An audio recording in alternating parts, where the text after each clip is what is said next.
Shade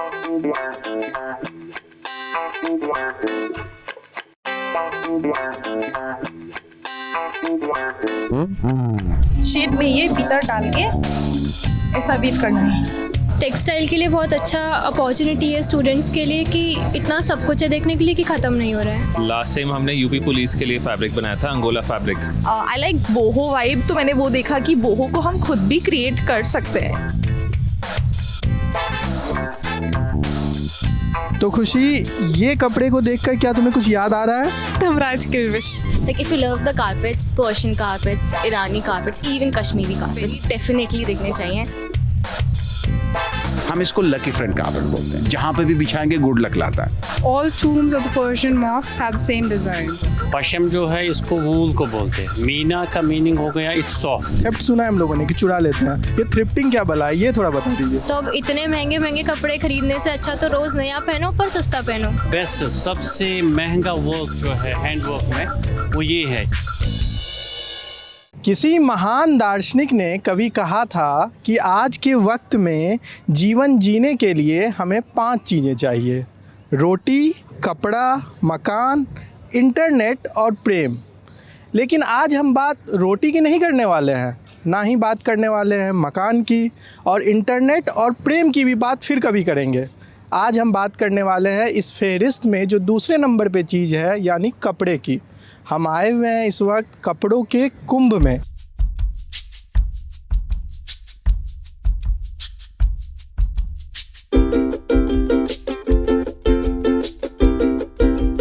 आज हम आए हुए हैं भारत टेक्सटाइल एक्सपो 2025 में, और हम यहाँ घूम ही रहे थे कि मेरी नज़र गई इस पे। अगर आपको नहीं पता तो आपको बता देते हैं ये क्या है। ये है रियल वूल, ये शीप की असली की वूल है। हम सब ने कभी नहीं देखी, हमने इसके बने हुए स्वेटर ज़रूर पहने हैं, लेकिन हमने ये वूल जो है बहुत रेयरली देखी होगी। एटलीस्ट मैंने तो पहली बार ही देखी है, तो मुझे काफ़ी इंटरेस्टिंग लगा। और उसके बाद धीरे धीरे करके जब मैं इस दुकान में आगे गई तो मेरी नज़र गई इंडियन आर्मी की तस्वीर पर, और इनसे बात करने के बाद पता लगा, इस दुकान के ओनर के से बात करने के बाद हमें पता लगा कि यहाँ के जो ओनर है, ये जो कंपनी है, ये हमारी इंडिया की आर्मी के लिए, उनके लिए कपड़े बनाती है। और सिर्फ हमारी इंडिया की आर्मी के लिए ही नहीं, बल्कि और देशों की आर्मी के लिए भी कपड़े बनाती है। तो आइए उनसे बात करते हैं और जानते हैं कि क्या ये प्रोसेस होता है और कैसे वो ये कपड़े बनाते हैं। हेलो, कैसे हैं आप? बहुत बढ़िया, आप बताइए। कैसा लग रहा है यहाँ पर? अच्छा लग रहा है। फुटफॉल काफ़ी अच्छी थी, इतना एक्सपेक्ट नहीं किया था मैंने फुटफॉल आएगी। स्पेशली फिर मोदी जी भी आए कल ये स्टॉल में, तो फिर तो 200 on 10। अपने कंपनी के बारे में थोड़ा बताइए, किस तरीके के कपड़े बनाते हैं आप लोग, क्या करते हैं? हमारी एक लौती ऐसी कंपनी है इंडिया में जो फाइबर टू फैब्रिक बनाती है, और वो किसी भी स्टेज पे आपको प्रोडक्ट दे सकती है। आपको फाइबर चाहिए, आप फाइबर ले लीजिए, धागा चाहिए वो ले लीजिए, कपड़ा चाहिए वो ले लीजिए। और 1972 से शुरुआत है, जो जितना हम जानते हैं उससे भी पहले से है। मैन्युफैक्चरिंग स्टार्टिंग में नहीं थी, पहले हम ट्रेडिंग करते थे, फिर हम मैन्युफैक्चरिंग में आए। अब हम वैल्यू एडिशन आइटम्स में हैं, लाइक टेक्निकल टेक्सटाइल्स आर्मीज़ के लिए बनाते हैं, हाई एंड सूटिंग्स बनाते हैं, हाई एंड स्वेटर्स, बहुत ही एक्सपेंसिव ब्लेंड्स बनाते हैं। हमारे यार्न्स का रेट करीब 16,000 तक चले जाता है पर केजी, और 400 रुपये से शुरुआत हो जाती है। आपने अभी एक वर्ड यूज़ किया, टेक्निकल टेक्सटाइल, तो ये हमारी जनता के लिए भी बहुत टेक्निकल वर्ड है, तो इसको प्लीज़ थोड़ा एलैबोरेट करें। टेक्निकल टेक्सटाइल्स ऐसा कुछ नहीं है, परफॉर्मेंस वेयर है। जो भी चीज़ आपको एक्स्ट्रा ऑर्डिनरी परफॉर्मेंस दे दे वो टेक्निकल है। आप फायर फाइटिंग करना चाहते हैं, उसके लिए टेक्निकल टेक्सटाइल्स है। मतलब जो परफॉर्मेंस से ऊपर अगर आपको कोई कैटेगरी चाहिए तो वो टेक्निकल टेक्सटाइल्स है। आपको मोल्टन प्लांट में आप काम कर रहे हैं, आपके ऊपर स्प्लैश आता है लोहे का, एल्युमिनियम का, उससे बचाने के लिए तो इंडिया में अब काफ़ी ज़्यादा वर्कवेयर और सेफ्टी पे बहुत ध्यान दिया जा रहा है। सर्टिफिकेशंस बहुत ज़्यादा हैं, तो उसको पूरा करने के लिए डिमांड बहुत है टेक्निकल टेक्सटाइल्स की। तो इंडियन आर्मी के जो क्लोथिंग है वो भी टेक्निकल टेक्सटाइल में ही आएगी, आई एज्यूम? वो अडॉप्ट कर रहे हैं बहुत ही स्पीड से। आप यहाँ पे आप देखेंगे काफ़ी ज़्यादा हॉल्स में टेक्निकल टेक्सटाइल्स आप नोटिस करेंगे, स्पेशली हॉल नंबर 12 में। एंड वो इसीलिए है क्योंकि इंडियन आर्मी खुद हमें हेल्प कर रही है, दूसरे वेंडर्स को हेल्प कर रही है डेवलप करने के लिए, क्योंकि दूसरे देशों पे निर्भर रहेंगे ऐसे टेक्निकल टेक्सटाइल्स के लिए तो वो तो किसी को भी बेच देंगे, उनके लिए हम अकेले नहीं हैं। एंड फिर आप कॉस्ट भी बढ़ जाएगी और हम कभी आत्मनिर्भर हो ही नहीं पाएंगे। आपने अभी हमें बताया कि आप बाकी कंट्रीज़ के आर्मीज़ के लिए भी यूनिफॉर्म वगैरह बनाते हैं, तो आपको लेटेस्ट अभी रिसेंटली कौन सी कंट्री की आर्मी के लिए बनाने के लिए टेंडर आया था? अभी हमने कतर की यूनिफॉर्म डेवलप की थी। काफ़ी हाई एंड यूनिफॉर्म लेते हैं वो, जिसमें पॉलिएस्टर, वूल और लाइक्रा का मिक्सचर होता है। इंडियन आर्मी एंड पुलिस भी हम सप्लाई करते हैं यूनिफॉर्म्स। जैसे लास्ट टाइम हमने यूपी पुलिस के लिए फैब्रिक बनाया था, अंगोला फैब्रिक, जिसमें 65% पॉलिएस्टर और 35% वूल होता है। तो हमें मौका मिलता है, हमें सेवा का मौका मिलता है तो हम ज़रूर करते हैं। कपड़ों की तो बहुत बात हो गई, अब बात करते हैं कालीन की। जी नहीं, हम मिर्ज़ापुर में इस वक्त नहीं हैं, लेकिन हमारे आसपास बहुत सारे कालीन हैं। कालीन भैया तो यहाँ नहीं है, लेकिन कालीन है, और ये पर्शियन कालीन है, ईरानियन कालीन है, टर्किश कालीन है। और कालीन के जो यहाँ पे व्यापारी हैं वो हमारे साथ हैं, जो हमें इस बारे में और विस्तार से बताएंगे। तो हमारे साथ हैं इस वक्त, सर आपका नाम? तो आप ये बताइए कि आप कहाँ के रहने वाले हैं? पहले मैं आपको ये करेक्ट करना चाहता हूँ, आपने पर्शिया का नाम लिया, टर्की का नाम लिया, लेकिन हमारे कश्मीर का नाम लिया है, जहाँ के कारपेट फेमस है ऑल ओवर द वर्ल्ड। तो कश्मीर के कारपेट सदियों से चले आ रहे हैं और दुनिया भर में फेमस है। अनफॉर्चुनेटली ये कश्मीर के कारपेट ये डाइंग आर्ट है अब, क्योंकि ये ख़त्म हो रहा है धीरे धीरे। अब हमारी यही कोशिश है, इस एग्जिबिशन की यही कोशिश है कि ये जो आर्ट है ये सदियों से चला आ रहा है, ये कंटिन्यू रहे, क्योंकि यंग जनरेशन इस आर्ट को आगे नहीं बढ़ा रही है। एक ज़माने में एक बादशाह हुआ करता था, शाह अब्बास, जिन्होंने ये कारपेट वेविंग आज से करीब 1300-1400 साल पहले उन्होंने ये कारपेट वेविंग इंट्रोड्यूस किया है दुनिया में, ताकि लोग बेकार हुआ करते थे। तो उन्होंने ये आर्ट, ये फ़न ये लोगों को दिया है। वही एक जो इंट्रोडक्शन हो गई इस कारपेट वेविंग की। ठीक है, क्या अंतर क्या है? क्या पर्शियन कारपेट में या फिर टर्किश कारपेट में और कश्मीर के कारपेट में क्या बेसिक क्या डिफरेंस? सेम, ये ऑलमोस्ट सेम है। ठीक है, इसमें कोई फ़र्क नहीं, खाली टेक्निक का फ़र्क है। ये हैंड नॉटेड कारपेट्स हम इनको बोलते हैं। तो टर्किश नॉट्स जो होते हैं वो थोड़ा डिफरेंट होते हैं, लाइक एस। ठीक है, और पर्शियन नॉट या कश्मीरी नॉट वो लाइक 8 होती हैं, बोथ साइड्स लॉन्ग। तो ज़्यादा फ़र्क नहीं है, सिर्फ टेक्निक का फ़र्क है। लाइफ दोनों की 100 साल से ज़्यादा। ठीक है, इसमें कोई फ़र्क नहीं। ये डस्ट प्रूफ रहते हैं, धूल मिट्टी अब्जॉर्ब नहीं, इसका बनाने का तरीका ऐसा है, धूल मिट्टी अब्जॉर्ब नहीं करता है। ठीक है, और जितना पुराना होता जाएगा उनका जो वैल्यू है बढ़ता रहेगा। मतलब अब वाइन और अचार और कारपेट ये तीनों एक ही कैटेगरी में? के वाइन आपने कहा है, बढ़िया, बिल्कुल, जितना पुराना उतना एक्सपेंसिव। Initially, जो ये डिज़ाइंस होते थे ये नकाश कर हाथ से बनाते थे। With modern technology, now it started on CAD, the software. But again, even though it's CAD, they translate it into still the basic talim that was there. This is more than 2,000-year-olds and it continues to be the same till date. Artificial fabrics के साथ भी बनता है क्या कालीन? वो staple है उसका। The demand for that has decreased a lot because of the invent of machine. It is the same, it is rayon, right? These are the same modal silk, bamboo silk. So they have replaced that. That has come down. So we only deal with 80% silk, 20% cotton. That means the weft, the weave, the weft would be cotton, and whatever he's weaving is silk. Otherwise, it's silk on silk, which is 24/24 quality. Inka tana, the tana out here is also silk, and the bana is silk as well. So that is bana. Bana bunti hawa. Okay. Yeah. So now we know the meaning of the lyrics. So it's they merge and they create a pattern. It's really interesting. इस machine को भी क्या कुछ अलग नाम से पुकारते हैं, ऐसा कुछ है क्या? ये तो ट्रेडिशनल कार्पेट वीविंग लूम है। मतलब इसका कुछ कश्मीरी में नाम अलग? वान, कालीन वान, कालीन वान, वान सरनेम वानी, वान। ओह ओके, अच्छा, जिनका सरनेम हाँ वानी है, यानी कि वो वानी is basically a surname that is for ancestors, basically people of Iran. It's a city in Iran by the name of Van, and they're famous by traders, baniyas, sort of. ये असल में इसको पश्मीना क्यों बोलते हैं सब लोगों को ये तो पता नहीं है। पश्म में असली ये पर्शियन वर्ड है। पश्म जो है इसको वूल को बोलते हैं। मीना का मीनिंग हो गया इट्स सॉफ्ट। बाकी वूल से आप अगर इसको डिफेंस करेंगे ना इसको जलाने से पता चलेगा ना। आपको आजकल जो 2-4 साल पहले आपको अंगूठी से निकाल के दिखाते थे वो तो आजकल केमिकल का दौर है। कोई भी विस्कोस का शॉल हो या कोई बाकी वूलन शॉल वो भी निकलते हैं।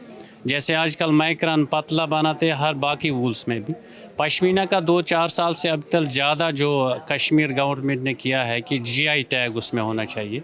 जीआई मार्क आजकल मैक्सिमम पश्मीना पे होता है। और अगर आप जीआई टैग के अलावा आप उसको आइडेंटिफाई करेंगे, देखिए पश्मीना जब आप हाथ में लेंगे, जैसे अक्सर दुकानों में आप जाएंगे आपको शीप वूल और दूसरा आजकल नाम बोलते हैं मरीनो वूल, मरीनो के बाद आपको दिखाएंगे पश्मीना। तीनों वूल को सामने रख के बाद जब आप इसको टच करेंगे ये खुद ही आपको छूने से भी पता चलेगा असली है। कि जब आपको असली पश्मीना लेना होगा you can go for the GI mark, जिसमें जीआई मार्क हो, that will be more better. GI mark वो भी है, वो दिखाएंगे आपको कैसा रहता है। उसमें सोजनी का अलग रहेगा, जो हाथ से सिपनी किया हुआ है उस पर जीआई मार्क अलग रहता है, सोजनी का अलग, वो फ़र्क है। सोजनी क्या art? सोजनी is a needle work which is the finest embroidery. उसके बाद दूसरे नंबर पे आता है कानी वर्क। अगर फिर आपको कोई आरी वर्क में शॉल बताएगा दिस इज़ पश्मीना, नहीं। पश्मीना के ऊपर मोस्टली करीबन 100 में से 5 या 7% पे आरी का काम चलेगा, नहीं तो 100% पश्मीना पे कोई आरी वर्क नहीं करता है, जिसको चेन स्टिच एम्ब्रॉयडरी बोलते हैं। ये वाला जो है इसको बोलते हैं वर्क जो नीडल वर्क है। It's one of the best, सबसे महंगा वर्क जो है हैंड वर्क में वो ये है, चाहे वो पश्मीना हो या बाकी जो पश्मीना के अलावा बाकी जो 2 वूल की क्वालिटी है। जैसे ये वाला जो है इस फाइन वूल, जिसको बाकी लोग इसको सेमी पश्मीना के नाम से भी जानते हैं, ये एक्चुअली होता है इस शीप। ये जो है शीप वूल के ऊपर नीडल वर्क। और तीसरा इसके बाद दूसरा नंबर जो वर्क है दैट विल बी कानी। कानी असल में इट्स पर्शियन वर्ड, जो वुडन स्टिक से होता है वर्क। ये वाला जो है दिस नोन इज़ कानी। ये तो कानी वर्क है, दिस इज़ कानी। तीसरे नंबर पे जो वर्क है जो मैंने बोला पश्मीना पे बहुत कम आएगा, दैट इज़ दिस वन, जो चेन स्टिच वर्क जो है, जो आप साड़ी वगैरह सूट्स वगैरह या ऐसे जो नॉर्मल वूलन के शॉल्स होते हैं या स्टॉल होते हैं उस पर किया जाता है, या कुर्ती वगैरह पे ये वाला, इसको आरी वर्क। चाहे कर्टन वगैरह ले लो या बेड कवर, बेड शीट या चेन स्टिच वगैरह, वो इस पे होता है दिस। हाँ, ये तो पश्मीना पे ये वाला काम बहुत ही कम करते हैं। This is how you know the pure pashmina पे मोस्टली ये 2 काम रहेगा। और आजकल तीसरा हमने इस पे बनाया है दैट विल बी कलमकारी, जिसको पहले हाथ से पेंट करते हैं, फिर उसका आउटलाइन जो है, जैसे ये मैं बता देता हूँ, ये तो पश्मीना नहीं है, ये तो मैं एग्जांपल बता रहा हूँ। उसमें जो कलमकारी क्या है, कलम इज़ एक्चुअली द नेम, जो हाथ से पेंट करते फिर आउटलाइन नीडल वर्क से करते हैं, उसको बोलते हैं कलमकारी। ये भी तो 2-4-5 साल से ज़बरदस्त फेमस है। दिस इज़ इन मशीन, ये तो हाथ का नहीं है। इसमें पश्मीना भी बनता है कलमकारी। ये इसमें फिर अलग अलग आर्ट है। आजकल जो तिल्ले वर्क में भी शॉल्स है, तिल्ला जो हमारा जो कापर का धागा रहता है उसमें एम्ब्रॉयडरी होती है, वो भी अलग तरह के पश्मीना में डिफरेंट आर्ट तो इसमें बहुत है। जो कश्मीर आर्ट है वो धीरे धीरे बहुत ही बढ़ता जा रहा है। और इसमें अलग अलग कस्टमर बोलता है ना कुछ नया दिखाओ, नया तो बनाते हैं हम, इवन और भी बनाने की कोशिश करेंगे। मगर जब भी पश्मीना लें and go for the GI mark, it will be more better for us and you people. यार हमने ना एक बात नोटिस की कि इस टेक्सटाइल एक्सपो में काफ़ी सारे स्टूडेंट्स आए हुए हैं, और सिर्फ दिल्ली के ही नहीं, दिल्ली से बाहर के भी स्टूडेंट्स आए हैं। ऐसे ही हमें 2 स्टूडेंट्स और मिले जिनसे हम बात करके जानेंगे कि उन्होंने इस एक्सपो में ऐसा क्या खास देखा और उनकी फैशन स्टेटमेंट, स्टाइल स्टेटमेंट क्या है। हाय गर्ल्स, आपका नाम क्या है? मेरा नाम दीक्षा है। आपका नाम? भूमिका। ओके, सो आप लोग कहाँ से हैं? मैं यूपी से हूँ बेसिकली, बट मैं निफ श्रीनगर से हूँ। I am also from UP, but हम निफ्ट श्रीनगर में पढ़ रहे हैं अभी। तो ये आप यहाँ पर क्या करें, मतलब is this like a college trip? Yes, ये हमारा फील्ड विजिट है। तो जैसे यहाँ पे बहुत सारी टेक्सटाइल इंडस्ट्रीज़, मतलब बहुत सारी चीज़ें हैं, क्राफ्ट की चीज़ें हैं, तो उसको एक्सप्लोर करने के लिए हमें यहाँ पे लाया गया है। तो हम बहुत सारी चीज़ें देख रहे हैं, जैसे यहाँ पे सस्टेनेबिलिटी पे बहुत ज़्यादा काम हुआ है। तो प्लास्टिक की बोतल से कैसे इन लोगों ने चीज़ें बनाई हैं, फैब्रिक बना दिया है, तो वो सब। या सेम कि अलग अलग यार्न्स किस टाइप की हो रही हैं, कि प्लास्टिक से कैसे यार्न बन रहा है, वहाँ से कैसे हमारा फैब्रिक तैयार हो रहा है, ये सब चीज़ें हम देख रहे हैं। ऑल्सो क्राफ्ट यहाँ पे बहुत अच्छा है, टेक्सटाइल के लिए बहुत अच्छा अपॉर्चुनिटी है स्टूडेंट्स के लिए, कि इतना सब कुछ है देखने के लिए कि ख़त्म नहीं हो रहा है। मैं देख रही हूँ आप दोनों के आउटफिट्स काफ़ी कूल लग रहे हैं, तो कैन यू प्लीज़ लाइक हमारे दर्शकों के लिए अपना आउटफिट ब्रेक डाउन कर सकते हैं आप लोग? So I am wearing a crochet top with a crop top inside, with a skirt, shoes and this neck piece. That's ये ग्वालियर से है, एंड ये भी एक लोकल शॉप।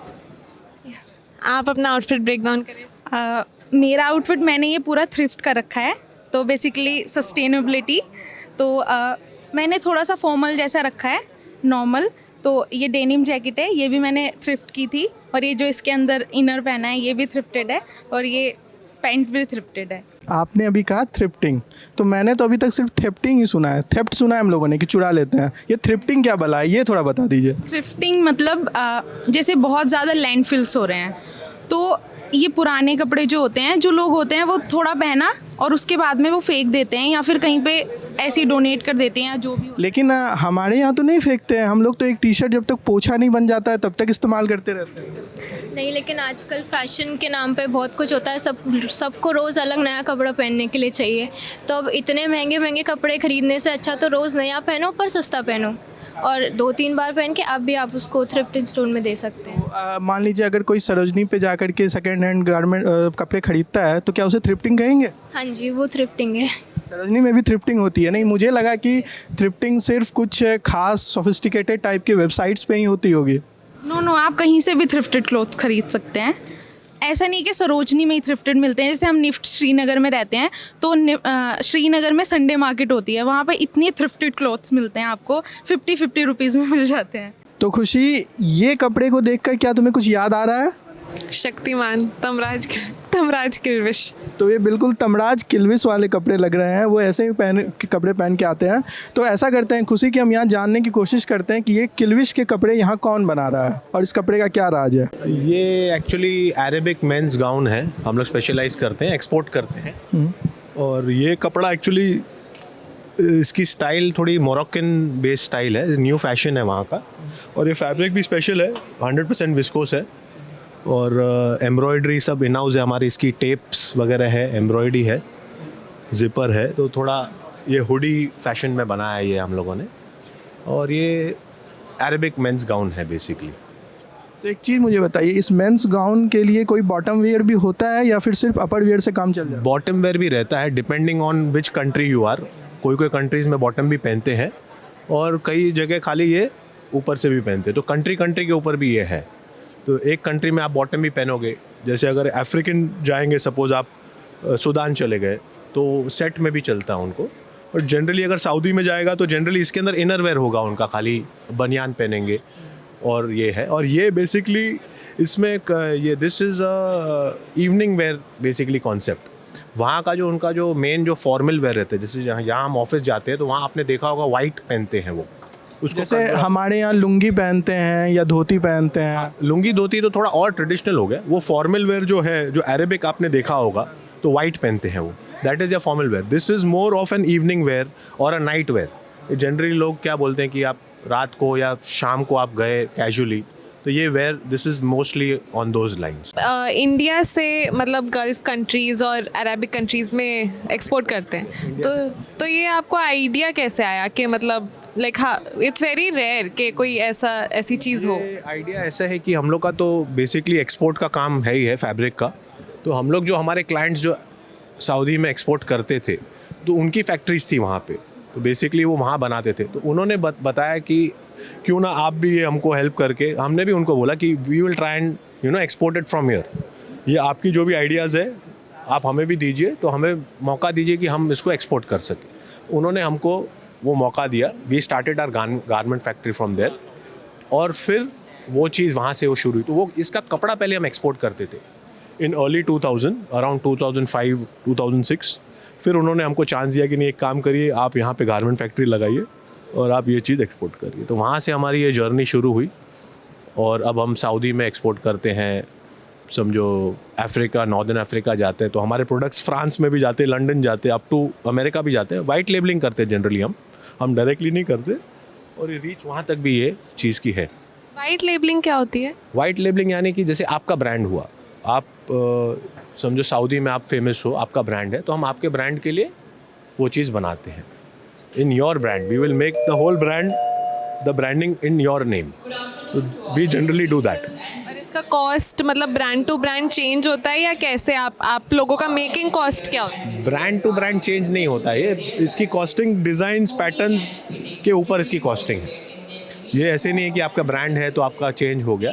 जनरली इसमें फिर क्या सब चीज़, अभी जैसे ये हुडी बनी हुई है या फुल स्लीव्स है, तो इसकी कंजम्पशन ज़्यादा होगी, तो ऑल डिपेंडिंग ऑन दैट इस पर क्या वर्क किया गया है। इस पर एम्ब्रॉयडरी है, जैसे आप ये देखेंगे फॉर एग्जांपल, तो एम्ब्रॉयडरी की हुई, तो इस पर स्टिचेस कितनी हैं, तो उस पे इसकी प्राइसिंग होती है। इसकी साइज़ क्या है, इसकी साइज़ का आप क्या रेशो ले रहे हो, समझो आप ज़्यादा साइज़ ले रहे हो तो उसकी प्राइसिंग वो हिसाब से होती है। बेस इसके फैब्रिक, क्योंकि हमारे पास फैब्रिक की रेंज कम से कम 50-100 फैब्रिक की रेंज रहती है। कहाँ है आपकी फैक्ट्री? हमारी फैक्ट्री, हमारा ऑफिस बॉम्बे में है, फैक्ट्री भिवंडी में है, जो गारमेंट यूनिट है। जी, यहाँ पे मैं अपने दर्शकों को के लिए वाइट लेबलिंग जो इन्होंने बोला उसको थोड़ा और अच्छे से समझा देता हूँ। बेसिकली वाइट लेबलिंग ये होती है कि आप किसी और ब्रांड के लिए कपड़े बनाएं। मतलब कि सपोज दैट कि आपने नाइकी का कोई प्रोडक्ट खरीदा, तो ज़रूरी नहीं है कि वो प्रोडक्ट असल में नाइकी ने ही बनाया है। वो हो सकता है कि वो इंडिया का कोई ऐसा मैन्युफैक्चरर होगा जो वो बना रहा होगा प्रोडक्ट, और वो एज इट इज़ प्रोडक्ट को पहले उस कंपनी को भेजता है, और कंपनी नाइकी उसके ऊपर अपना लेबल लगा के अपना मार्केटिंग में ला के उसको अपनी ब्रांडिंग के तहत बेचती है। क्या मैं सही बोल रहा हूँ? एकदम सही बोल रहे हैं आप। जनरली ये चीज़ें होती है, बड़े ब्रांड्स भी आउटसोर्स करते हैं, और वो जैसे सप्लायर्स हैं या मैन्युफैक्चरर्स हैं उनको काम देते हैं। और जैसे यहाँ पे भी आपने कई स्टॉल देखे होंगे, सियाराम के होंगे, रेमंड्स के होंगे, तो वो भी वाइट लेबलिंग करवाते हैं। चलते चलते टेक्सटाइल एक्सपो में हमारी नज़र पड़ी खादी इंडिया के स्टॉल के पास। वही खादी जिसका हमारे फ्रीडम स्ट्रगल में काफ़ी इंपॉर्टेंट रोल रहा, वही खादी जिसके लिए महात्मा गांधी खुद सबसे बड़े सिंबल बनकर उभरे। तो हमने सोचा क्यों ना आज खादी पे कुछ बातें की जाए, और उनसे बेहतर कौन हो सकता है हमें खादी के बारे में बताने वाला, जो khadi village and industrial commission के हेड हैं। तो हमारे साथ इस वक्त मौजूद है KVIC यानी khadi village and industrial commission के चेयरमैन मनोज जी। सर, ये जो दिख रहा है सर, इसकी क्या कॉस्ट होगी? देखिए, ये हमारे हैंडमेड हाथ से बने हुए कारीगरों के उत्पाद हैं। इनकी कॉस्ट समय समय पे, इनके डिज़ाइन, इनका कितना मीटर कपड़ा लगा है उससे परिवर्तन होती रहती है। मैं मानता हूँ कि आज अगर आप ये जैकेट लेते हैं तो ये जैकेट 1200 रुपये से लेके 3000 रुपये तक अलग अलग वैरायटी में मिलती है। तो 1200 उसकी स्टार्टिंग प्राइस है सर। सर, एक शिकायत हमेशा रहती है खादी से कि सर खादी के कपड़े महंगे बहुत होते हैं। आम कंज्यूमर के लिए तो ये कपड़े नहीं हैं सर, अफोर्डेबल नहीं है बिल्कुल। मुझे लगता है कि ये तथ्यों पे आधारित नहीं है। आप जानते हैं कि खादी हैंडमेड है। खादी को हमारे आर्टिजन पूरी मेहनत करके 1 दिन में, 2 दिन में, 3 दिन में कोई जैकेट का निर्माण करता है, तो क्या वो 1200 रुपये का भी हकदार नहीं है? और उस लागत के अंदर कपड़े की लागत भी उस कपड़े के अंदर आती है, उनकी मेहनत आती है, उनकी रंगाई का काम आता है। तो बहुत से ऐसी चीज़ें हैं जिसमें क्या हम लोग कुछ ऐसा इनोवेशन नहीं कर सकते हैं जिससे कि आर्टिस्ट के जो हैंड का क्राफ्ट है उसके साथ साथ टेक्नोलॉजी का एक इनोवेशन हो और कपड़े थोड़े अफोर्डेबल भी बन सके? मैं फिर आपको वही कहूँगा कि आप तथ्यों पे आधारित बात नहीं कर रहे हैं। आज पूरे देश में, जब दुनिया में पूरा यूथ फैशन के लिए अनेक देसी विदेशी ब्रांड के कपड़े खरीदता है, तो आज अपने स्वदेशी उत्पाद खरीदने के लिए लोगों की मानसिकता में बदलाव आया है।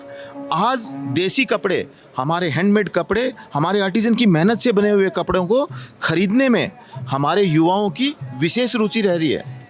तो मैं नहीं मानता हूँ कि हमारे युवा प्राइस फैक्टर को लेकर चल रहा है। आप देखिए ना खादी का ये अच्छा सर, जैसे कि अगर ये कपड़े मान लेते हैं कि सपोज इसकी प्राइस 2000 रुपये है, तो आपको क्या लगता है इसका कितना प्रतिशत उस आर्टिसन के हाथ में जाता है? हमारी आर्टिजन की आपको मैं एक आंकड़ा बताना चाहता हूँ। आज 2013 में एक हैंक बनाने के लिए उनको 3 रुपए का प्राइस मिलता था, 3 रुपए का। आपको पता है कि पिछले 10 साल में उनके 3 रुपए के उस पर हैंग प्राइस को बदलकर अभी हम लोगों ने 12.5 रुपये कर दिया है और 1 अप्रैल से 15 रुपये करने जा रहे हैं। तो आर्टिजन के पास ज़्यादा पैसा पहुँचे, इस बात की व्यवस्था भी हमारा आयोग लगातार कर रहा है। तो सर अगर 4 गुना उनका बढ़ा है तो महंगाई तो उससे ज़्यादा है ना, कॉस्ट तो अभी इसका दाम भी तो जिस प्रतिशत में इंक्रीज किया है कि मुझे आपकी बातें सुनकर ऐसा लग रहा है कि आयोग आप नहीं, मैं नहीं, आप चला रहे हैं। और मुझे इस बात की समझ है, मैं आपको वही बता रहा हूँ कि हमारा आर्टिजन अगर मेहनत करेगा तो उनकी मेहनत का दाम उनको मिलना चाहिए, इस बात की भी व्यवस्था कर रहे हैं।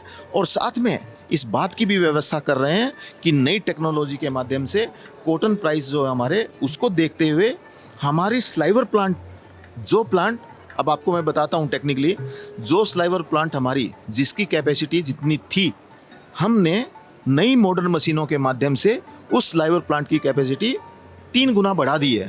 तो आप समझिए जब प्रोडक्शन ज़्यादा होगा तो उसकी लागत भी हमारे स्लाइवर की कम होगी, और जब वहाँ लागत कम होगी तो जो वेजेस हमने उनकी बढ़ाई है वहाँ उन दोनों को एडजस्ट कर दिया जाएगा। इसीलिए मैं आपको कह रहा हूँ कि आप मैं इसको थोड़ा सा परसेंटेज के टर्म में समझना चाह रहा था कि ठीक है आपने जो है पहले के कंपैरिजन में उनके वेजेस को बढ़ाया है, इस बात से मैं सहमत हूँ, लेकिन मैं इसको प्रतिशत के मामले में समझना चाह रहा था कि अगर एक कपड़ा है उसका कितना परसेंटेज प्रॉफिट उस कारीगर को मिलता है जो असल में वो कपड़ा बुन रहा है, और कितना प्रतिशत प्रॉफिट जो आपको पूरा जब डाटा चाहिएगा तो मैं मेरे विभाग को बोलकर उसको पूरा डाटा आपको प्रोवाइड करवा दूंगा। यहाँ आप इस उत्सव का आनंद लीजिए और बदलती हुई खादी का नज़ारा आप देखिए और पूरे हिंदुस्तान को दिखाइए कि कैसे पूज्य बापू की विरासत बड़े गाजे बाजे के साथ उसका परिवर्तन आपको देखने को मिला है। मैं मानता हूँ कि आपको एक सवाल ऐसा भी करना चाहिए कि सर हमने ऐसी खादी पहले हुए, इस तरह की खादी, ये बदलती हुई खादी हमने कभी देखी नहीं थी, और युवाओं के लिए आज हमारी खादी फैशन स्टेटमेंट बन गई है। मैं आपको हमारे आने वाले समय में हमारे फैशन शोज़ में निमंत्रण देता हूँ। बिल्कुल सर, हम आएंगे और वो फैशन शो भी कवर करेंगे। और जहाँ तक बात बदलती खादी की, तो मैं सबसे पहले तो आपकी ही खादी की तारीफ़ करना चाहूँगा। ये काफ़ी आप पे सुंदर लग रहा है जो आपने वेस्ट कोट पहना है। इंडिया का, भारत का जो नॉर्थ ईस्टर्न रीजन है, वहाँ पर कल्चर इतना भर भर के, कूट कूट के भरा हुआ है कि हम अब तक उसको एक्सप्लोर कर ही नहीं पाए हैं। इसी के सिलसिले में हमारी नज़र पड़ी ये छोटे से लूम पर, जो आपको प्रोसेस दिखाएगा कि कैसे ये पर्टिकुलर कपड़ा बनता है। इस लूम का नाम क्या है? हमने बहुत सारे डांसेस में, बहुत सारे शोज़ में ये लूम पहने कई बार लोगों को देखा, लेकिन हम जानते नहीं है इतना इसके बारे में। तो आज हम जानेंगे कि इसका प्रोसेस क्या है, प्लस ये लूम किस ट्राइब को बिलोंग करता है। हाय हेलो जी, नमस्कार। ये एक्चुअली ये नागालैंड का ये ट्रेडिशनल लोइनलूम है। इसको अभी मॉडिफाई किया गया है, तो ये होगा ट्रेडिशनल क्या बोलेगा, लोइनलूम, मॉडिफाइड लोइनलूम होगा नागालैंड वर्जन का। तो इसका प्रोसेस हम अभी आप लोग को दिखाएंगे। इजी है। आप लोग को यहाँ ये वीव करने के लिए ये 2 शेड है, ये शेड नंबर 1 और शेड नंबर 2। ये शेड नंबर 1 और शेड नंबर 2 ये निकालने के लिए आप लोग ये थोड़ा बेंड करना है। ये बेंच है, वीविंग बेंच, अभी रिसेंटली मॉडिफाई किया है। ये बेंड करके ये शेड निकाल कर हम लोग को ये शेड में ये भीतर डाल के ऐसा वीव करना है। और उसके बाद हम ये पिक ऐसा डाल के फिर उसको ऐसा करके वापस पहले वाला शेड में लाके इसको वीव किया है। तो ये बेसिकली ये नागालैंड का जितना ट्राइब्स है, पर्टिकुलरली ये एक ट्राइब का ये वीमेंस स्टॉल है। ये ट्राइब का, ये कोन्याक का है, जो कोन्याक वीमेंस लोग ये ट्रेडिशनल ओकेशंस हो या कुछ हो, वो टाइम में वो लोग मतलब ये ड्रेस वो लोग चलाते हैं। और वैसे ये फैब्रिक कौन सा है? फैब्रिक एक्राइलिक है मोस्टली। समटाइम्स वो लोग कॉटन भी चलाते हैं, एरी भी चलाता है। और उन लोग का ये कलर पैटर्न से आप लोग ये मतलब आइडेंटिफाई कर सकेगा अभी ये मतलब कौन सा ट्राइब के हैं। जैसे कि देखो ये कोन्याक ट्राइब का जो ये कलर पैटर्न अभी ये रेड ब्लैक में है। मे बी दूसरा ट्राइब का ये मतलब उन लोग का कलर पैटर्न अलग होता है। इवन मोटिव्स वो सब होने से भी वो मतलब ट्राइब्स अलग ट्राइब्स का अलग अलग मोटिव, अलग अलग डिज़ाइन होता है। आज से कुछ साल पहले एक फिल्म आई थी जिसका नाम था men in black cut to 2025। आज हमारे साथ है women in black. Hi guys. Hi hello. Hi hi आप लोगों के नाम क्या है और आप लोग यहाँ क्या कर रहे हैं ये थोड़ा बताइए, ठीक है? So my name is Priyanka Rawat. Basically हम यहाँ वॉल्टियरिंग करने आए हैं भारत टेक्सटाइल फैशन शो में. And we did volunteering back stage में, जहाँ there was fashion show of 4 different designers. It was very very interesting and amazing. We had a lot of fun. Right. आपका नाम? अधिराज कौर. आपका नाम? साशा. आपका नाम? श्रुति. Okay, सो कहाँ से हो आप लोग? दिल्ली से ही हो? या Delhi. No, I am from Uttarakhand basically. Oh, okay. So tell me something, tell me the inspiration behind your outfits, because तुम सब black में हो और it's like looking very iconic.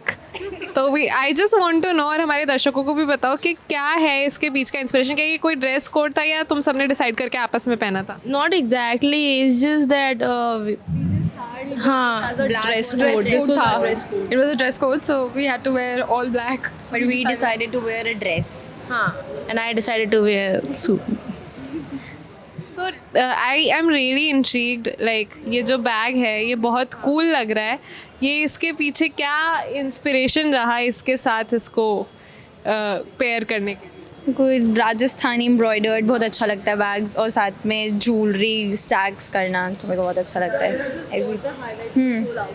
या एक टेक्सटाइल एक्सपो में एक ऐसी चीज़ बताओ जो तुम्हारे लिए स्टैंड आउट करी हो. गलत पूछ लिया. क्यों? बहुत chic, I would say, for her. बहुत chic. No, I am asking about the expo. Like यहाँ पर एक ऐसी चीज़ जो तुम्हारे लिए स्टैंड आउट करी हो. काफ़ी सारे स्टॉल्स लगे हैं, I am sure you have like seen. तो उनमें से कोई एक ऐसी चीज़, जैसे मैं अभी देख रही थी तुम लोगों को, तुम पॉइंट कर रहे थे इन आउटफिट्स की तरफ. तो लाइक क्या एक ऐसी चीज़ है जो तुम्हें लगा कि यार ये कितनी इंटरेस्टिंग है? Accessories and crochet bags and the bells for crossbody bags. These were amazing. आपके लिए क्या ऐसा लगा एक ऐसी चीज़ जो बहुत आपके लिए स्टैंड आउट करे? हाँ, हेयर मुझे एग्जैक्टली दिखा नहीं ऐसा कुछ जो मेरे वाइब का है, एक्चुअली एस्थेटिक्स का है. But I really like silver rings and accessories. All those kind of aesthetics are my vibe. Aesthetic क्या होता है यार? एक बार ही हमारे दर्शकों को बताओ ज़रा, क्या होता है कि एस्थेटिक मैच कराना क्या होता है? बस actually we call her aesthetic. हाँ, यहाँ ये या दैट्स क्या होता है एस्थेटिक मैच कराना क्या होता है? Aesthetic, you cannot match it. It's just your personality. It's just how you want to present yourself, how you want to behave, you want to stand out or dress yourself. It's just that you can do it in any way. Like we're wearing all black and we literally are wearing different type of outfits. I'm wearing a short dress, she's wearing a bodycon, she's fully covered and she's into some whole another thing. So that's our different aesthetics. So it's just that. यार आप भी इधर आओ ज़रा. I love ये blazer, बेहद खूबसूरत है. कहाँ से लिया ये यार? बहुत सुंदर लग रहा है. रोशनी नगर 250. आज हमने एक नया शब्द सीखा है, थ्रिफ्ट. तो क्या ये थ्रिफ्टेड है? Yeah, it is. अच्छा, हम इन लोगों से भी पूछ रहे थे कि एक्सपो में आपने डिफरेंट चीज़ें देखी, तो आपके लिए क्या स्टैंड आउट किया एक्सपो में? तो कौन सा स्टॉल, कौन सी एक ऐसी चीज़ जो मतलब आज तक पता नहीं थी लेकिन आज पता लगी एक्सपो में? क्या है ऐसा? अभी तक मैंने विजिट नहीं किया. I am so sorry. But बाहर से तो देखा होगा ना. I mean you were volunteering.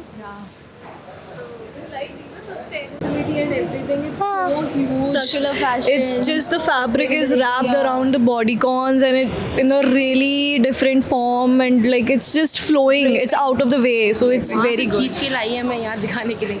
ये जो हम देख रहे हैं, जो आपको शायद कैमरा पे ऐसा लग रहा हो कि एक आउटफिट है जो मैनिक्विन पे ऐसे सजाया हुआ है, बट एक्चुअली में ये रज़ाई है. ये रज़ाई है और ये पिलो केस है. तो जो यहाँ पर सभी मैनिक्विन्स पे जो भी कपड़े लगे हुए हैं वो एक्चुअली में बेडशीट और स्लीप फैशन इसे कहते हैं बेसिकली. तो ये जो है यहाँ पर सब बेडशीट, रजाई, और कितना सुंदर साटिन की बेडशीट, और ये कितने सुंदर तरीके से मैनिक्विन पे ड्रेप कर रखी है, बो बना रखा है ऊपर. It's very beautiful. और क्रिएटिविटी की दाद देनी पड़ेगी यहाँ पर. और ये वाला गाउन जो है मल्टी पैटर्न है इसमें, और ये भी एक रजाई है जिसके नीचे केन लगा रखी है. तो दिस इज़ वेरी क्रिएटिव और यहाँ पर मतलब दाद देनी पड़ेगी उन लोगों की जिन्होंने ये किया है. This is very creative. और हाँ, यही है बस इस एक्सपो की यही स्पिरिट है कि यहाँ पर डिफरेंट क्रिएटिविटी को डिफरेंट लोग जो इसी तरह से क्रिएटिव है उनको जगह मिलती है, उनकी क्रिएटिविटी को जगह मिलती है. भारत एक्सपो 2025 में हमने देखा कि एक कपड़ा हमारे कमरों से लेकर हमारे शरीर तक कितना बड़ा एपिटोम होता है हमारी पर्सनालिटी का. हम खुद को कैसे रिप्रेजेंट करना चाहते हैं, ये वो चीज़ दर्शाता है. और आज इस टेक्सटाइल एक्सपो के बहाने मैंने अपने साथी अभिनव को काफ़ी ज्ञान पेला है कपड़ों के ऊपर. अभिनव, कैसा लग रहा है यार? ये मज़ेदार था, काफ़ी कुछ सीखने मिला. मतलब हम लोग एज ए कंज्यूमर कभी समझ नहीं पाते कपड़ों की वैरायटी कितनी होती है. हमने कारपेट्स देखे, कारपेट को बनते हुए देखा, हमने नॉर्थ ईस्ट के कपड़े को बुनते हुए, तो ओवरऑल एक बहुत गजब एक्सपीरियंस था. हम लोग नॉर्मली जब भी कपड़े की ज़रूरत होती है मिंत्रा पे जाते हैं, कुछ बटन दबाते हैं और कपड़े हमारे पास आ जाते हैं. लेकिन वो कपड़ों के पीछे कितनी बड़ी एक दुनिया है, कितनी सारी कहानियाँ हैं, वो आज हम लोग यहाँ आके जाने. तो ओवरऑल काफ़ी ज़बरदस्त एक्सपीरियंस रहा. और अगर आपको भी टेक्सटाइल का शौक़ है तो एक बार इस तरह के एक्सपीरियंस आपको अपने जीवन में ज़रूर लेने चाहिए. इस बार का जो हमारा भारत टेक्सटाइल एक्सपो था वो तो 14 से 17 फरवरी को था.